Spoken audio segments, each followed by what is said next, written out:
ஒரு காட்டில் முயல் கூட்டம் ஒன்று வாழ்ந்து வந்தது.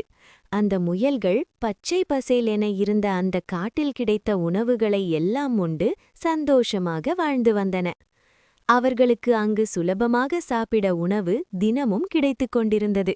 திடீரென்று கோடைக்காலம் வந்தது.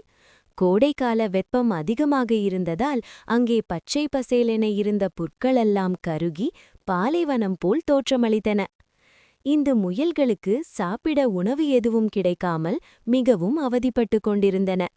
அங்கே வேட்டை நாய்கள் இந்த முயல்களை அங்கேயும் இங்கேயும் பதுங்கி வேட்டையாட காத்திருந்தன. அந்த வேட்டை நாய்களைக் கண்டு இந்த முயல்கள் பொந்துக்குள்ளே ஒளிந்து கொண்டு வெளியே வரவும் முடியாமல் தவித்துக் கொண்டிருந்தன. உணவில்லாமல் மிகவும் கஷ்டப்பட்டன. எவ்வளவு நாள்தான் இப்படியே பொந்துக்குள் ஒளிந்திருப்பது, நாம் ஏதாவது செய்ய வேண்டும் என்று எல்லா முயல்களும் கூடி பேசிக் கொண்டிருந்தன. அப்போது ஒரு முயல் சொன்னது, கடவுள் நம்மை பலவீனமாக படைத்துவிட்டார். எல்லா விலங்குகளும் ஏதாவது பிரச்சனை வந்தால் தங்களை காப்பாற்றிக் கொள்ளும் அளவிற்கு பலமுடையதாக இருக்கின்றன. ஆனால் நாம் என்ன, ஒரு பிரச்சனை வந்தாலும் நம்மை காப்பாற்றிக் கொள்ள முடியாமல் பலவீனமாக இருக்கிறோம். கடவுள் ஏன் நம்மை இப்படி படைத்துவிட்டார் என்று குறை கூறிக்கொண்டே இருந்தது.